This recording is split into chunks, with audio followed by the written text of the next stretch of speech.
Today we're talking about how to schedule a landscape job. This is a really, really big topic, and you may be thinking to yourself, why do I need to know this? Because this doesn't matter to me at all. I already schedule a bunch of landscape jobs. This is actually more for the future of your company. If you still feel like no one else could ever schedule this job for me, I always have to be in control of this, I can't imagine someone scheduling it and ordering the materials and everything happening and it being right and the team doing it without me being there every step of the way, then this is ultimately the video for you. This is the video of how and what we do to implement things and delegate things in our company that have allowed us to grow, that have allowed us to speed up all the processes, that have allowed us to, or I should say allowed me to focus on bigger picture things and less in the little tiny pieces, the micro of what's going on to make projects happen, to facilitate those projects in my company. So without further ado, let's dig right into the meat and potatoes of this. There are a lot of things that go on to make a landscape project happen. Landscaping in general, I love landscaping. I love all the softscape stuff. I love all this. I love it, but there's a lot more management. Something like spraying or mowing or this and that is very repetitive and doesn't require as much management. So we're gonna get into what makes that easier. And the real time frame here is from the second that homeowner accepts their estimate. What happens from there to the team actually hitting the ground out there that makes this project a winner, that makes sure you're gonna get all the things right, you're gonna move the ball forward. And we're gonna graze over some of those topics, some of those things that are key points. This is exactly the kind of stuff in GrowCom that we go over, that we train on, so we make sure everyone is growing and scaling their business and ultimately making things easier. The challenge here is to kiss everything in your business. If you don't understand what that means, it's keep it simple, stupid. So make it easier. Take away the complexity so more people can run with a ball, therefore having a stronger team. This starts off with first, once it's accepted, figuring out your deposit. Now, you might not be comfortable with deposits yet. You may have never done this. I'll give you a quick rundown of what we do in our company. Anything that is over 1,000 but under 3,000 is 50-50. Half down to get on the schedule, half when we finish up. Once we get over 3,000 until 10,000, now it's 10% to book it and put it on the schedule, and then it's half and half of the remainder, half when we start, half when we finish. And then this just trails up. I'll give you the next one. 10 to 20,000 is going to be 10% down, and then we break the remainder in thirds, or a third when we start, a third in progress somewhere, and a third when we finish. And then with all add-ons, unless they're major material add-ons, going to the very, very end. So the first part of this is really determining that and getting that deposit. Now we're locking in the job. We are verifying that, hey, they've accepted, but now they have skin in the game, so they're tied to this job. We're gonna get the ball rolling and we're going to make everything happen. And now that there's money down, now we can jump right into the next part of the process, and that is to create a purchase order, or in most cases, multiple purchase orders. And purchase orders allow you to do correct ordering of material. You may still be in the time, and this is fine. Sometimes we still wing it and do this, but it's not a standard practice anymore. This would only be for really tiny little things now. But you may still be in a time where the description of your estimate is basically your purchase order. You go back to the estimate description and you cross your fingers that you did a good enough description to remember that the mulch is black and the rock is 3/4 inch and this and that, and you're just going off of, really what you're doing is you're going off of your own memory to try to remember and make sure you get the materials right. And the reason you don't think anybody else can do this stuff is you haven't made a clear delineation between what you wrote down and what someone else can interpret without you being there. That's where a purchase order comes in. So say, let's just sum this up to general things in the industry so everyone knows. Let's say it was a landscape lighting job and it had a little bit of rock and some matting or something like that. And then there were some plantings as well. So there'd be one purchase order. We get our lights from site one. There'd be a purchase order for site one for all of our materials and its exact units to do this install. So that's one purchase order. Second purchase order, nursery. Third purchase order, material yard. And then someone that goes to purchase all that knows exactly where they're going.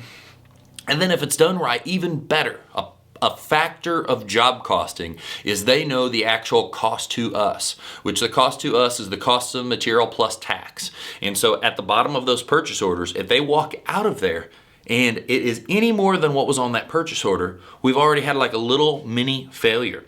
Side note, this is another video for talking about if material is all over the place, like what to do, but there's other things you can do, you know, clauses of materials going up and down, we can't hold prices. If you don't have a purchase order and you have any clause, we have something like that, and I've made videos about this, and leave it in the comments if you want another video about how to protect yourself from material prices changing rapidly. But then if you don't have that purchase order, you have no way to say, here was the original price, here's the new price, we need to change to accommodate for those new prices. So purchase orders are crucial. That's the second piece. You produce those so the team, the purchaser, the whoever is handling it is now able to go out and get the correct units of individual material and everything ordered perfectly for that job or picked up correctly for that job without constantly scratching your head. You'll no longer have they picked up the wrong rock, they picked up the wrong pieces, they picked up the wrong that, because here's the purchase order. It's exact. It's not an estimate description that you're going off of and trying to interpret what the original person writing the estimate was trying to get across. Next, and probably most important if you're watching this video, is taking all of the information, the videos, the plans, the notes, all of that, and in whatever digital file you put that in. This is another separate video. If you don't know anything about filing this digitally, that's a whole separate thing. Another thing, you leave in the comments, I want more information, or like this is all the stuff that we do in GrowCom. We talk about how to make this stuff easier, right? So a digital file of this information needs to be uploaded to some form of channel for all of the team members to see. So this would be the walkthrough video of exactly what the homeowner wanted as you're talking, you're dictating that to the camera as you're walking through the progress or the project. This would be the 2D design, the 3D design, whatever it is. This would be maybe your original notes and measurements off of your iPad or your whatever, however you did it. Maybe you have a legal pad and you took a picture of that. That would be all of these things that go together to make the total package of what we're doing for this client. And we want to share as much of that as possible with our team so they have as much information as they can to complete this job correctly. Side note, if you take a video of the job and a bunch of stuff changes from the video to the actual scope of work, you must note that, and you must tell your team, follow the scope of work, not the video. The video is everything that we looked at originally. But so once you got all this packaged together and you've got it ready for them to see, now you need to put it in some kind of channel where all of the team can search this and find this accordingly so they have it. We used to text it to our team. Now we use something like Slack. You could put it in a Google Calendar, all depending on, you know, whatever resources you use to run your company. You know, there's a lot of different things you can do to run your company and organize your company, but it needs to be somewhere where the team can see it. If you want to individually text it out to the crew leaders, you can, but that adds one more layer of complexity versus a standard procedure of when the job closes, it gets uploaded to the stream. When the team gets to the job, now they can look at the stream. Here are all my assets, which in this case are notes, pictures, video, everything. Here's all my assets to help me do a correct job out on this project. So number two, or the next thing, was uploading all of your information to some sort of channel that your whole team can see. The next piece of the puzzle is very crucial. And this is something that I failed on, and luckily we did not have many issues with this, but it is always better to be safe than sorry. That is putting in dig numbers. Almost every area, I believe this is going to be 811 or Julie or some form of number you call to request that, hey, we're going to be digging on this site, we're going to be ripping out plants, this and that and the other, and they mark all of your main utility lines, your main water, your main cable, your main electric, your main gas, your main anything powered from the city to power that home. They mark that. This isn't going to mark homeowner DIY, this isn't going to mark irrigation, this isn't going to mark all these other things that you need to have exemptions for, because that stuff, if you hit it, you don't know it's there unless someone tells you it's there, and then that's still very vague. Hey, I put a line over there. That's real rough on what is actually there. So the next part of that process again is put in a dig ticket. I'm 99% sure this is 811 all across the country. I could be wrong. We call it Julie in Illinois. I don't know if they call it Julie here in Florida, but it's still 811. So look into this, look up dig numbers, whatever your area is. Even if I'm wrong on the 811, it's going to give you the resource you need to do that. In my area of where I'm saying I failed is I didn't do this on everything. It is easier to do it on all of them rather than have an area where you dig the plant, a little plant, and you cut a cable line. because cutting a cable line is already easy. All around the property, Comcast puts them in like that far underground or maybe sitting on top of ground, and it's so easy to hit them. So you might as well have a mark to try to save problems, try to save yourself from having issues. You're going to hit Comcast lines, you're going to hit cable lines, but you need to know where these more important ones are.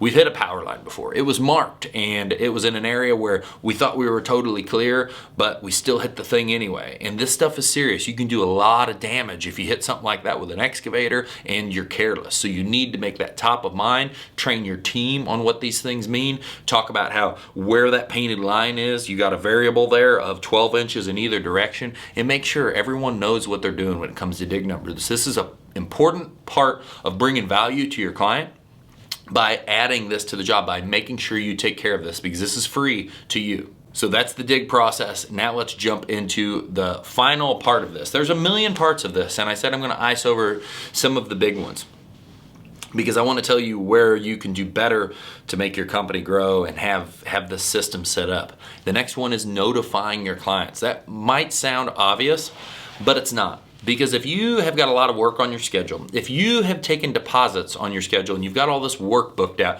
maybe you've got 3 months worth of work and you take a 10% deposit from one of your clients and then they don't hear from you for 3 weeks, 4 weeks, 5 weeks, well, you're kind of failing again. So number one is notify your client. Number two is continuously, weekly send them emails, send them some kind of updates on where they're at. Our system and service, Autopilot, sends out weekly notifications at Friday at 3 p.m. and updates our clients on, hey, your project's scheduled for this day, or even if you haven't got off the waiting list yet, it says, hey, your project's still on the waiting list. As soon as we get it scheduled, we'll let you know. The day it schedules, it auto lets them know. Communication is key. It will help you grow your company so much. So this is the icing on the cake of the big things that will allow you to hand stuff off and let other people do them.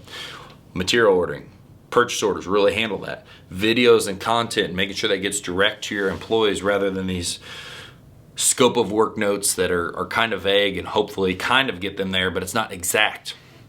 All of these little things, the dig orders to protect the client, all of these things, if you build a process around, you will be able to do more work faster, and you will be able to hand these little pieces off to your team so you are not the only person making sure the job moves forward.